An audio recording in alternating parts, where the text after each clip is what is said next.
রাষ্ট্রের চিকিৎসা তোমরা করবে। এই কুরআন হলো মুমিনদের জন্য রহমত স্বরূপ।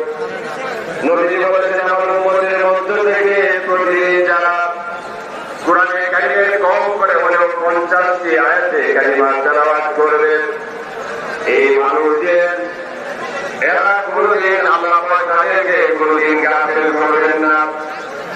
ঈদের রাত্রিতে আমাদের দেশে অনেকে নাম করে মক্কা পুরায়। নবীজি বলেছেন, দুই ঈদের রাত্রিতে যে সমস্ত মুমিন পুরুষ, যে সমস্ত মুমিনা নারী ইবাদত বন্দেগী করবে, অন্য মানুষের দিয়ে যেদিন বিমর্ষ হয়ে যাবে, মৃত্যুবরণ করবে, আল্লাহ পাক সেদিন তাদের নিজকে জীবিত রাখবেন। বলেন সুবহানাল্লাহ। আমার ভাইরা, এইটা কেমন করে আসলো?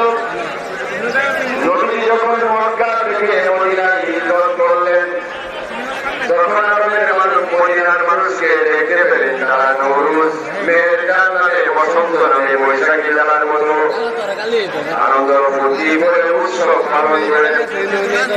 নবীজি জিজ্ঞাসা করলেন, এগুলো কিসের? যে এগুলো আমরা আদিকাল থেকে ঘুরে আসতেছি।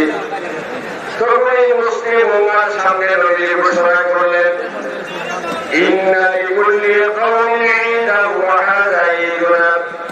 প্রত্যেকটা জাতির যেমন আনন্দ মুহূর্ত রয়েছে, দিন রয়েছে, মুসলিম জাহানের জন্য ঈদুল ফিতর এবং ঈদুল আযহা হচ্ছে সেই পুরস্কারের দিন। বলেন সুবহানাল্লাহ। এই দিনে আমার ভাইরা, আল্লাহ পাক ফেরেশতাদেরকে জিজ্ঞাসা করেন, যে শ্রমিক তার মালিকের দায়িত্ব যথাযথভাবে সম্পাদন করলো, মাথার কান পায়ে ফেলে ডিউটি পালন করলো, আচ্ছা তোমরা বলো তো দেখি এই শ্রমিকের প্রতিদান কি হতে পারে?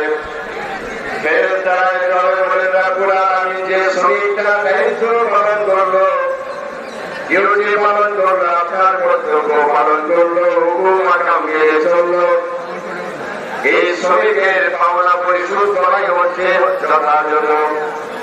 তখন আল্লাহ রাব্বুল আলামিন ঘোষণা করেন, ফেরেশতারা, আমার সম্মানের কসম, আমার মহাত্মের কসম, তোমরা দেখো তারা যে ডিউটি পালন করলো, যারা ঈদগাহ ময়দানে আমার দরবারে ক্ষমা প্রার্থনা করলো, আমি রাব্বুল আলামিন দয়াশীল হয়ে আজকে তাদের সবাইকে মাফ করে দিলাম। বলেন সুবহানাল্লাহ। লা ইলাহা ইল্লাল্লাহ, লা ইলাহা, লা ইলাহা ইল্লাল্লাহ, লা ইলাহা,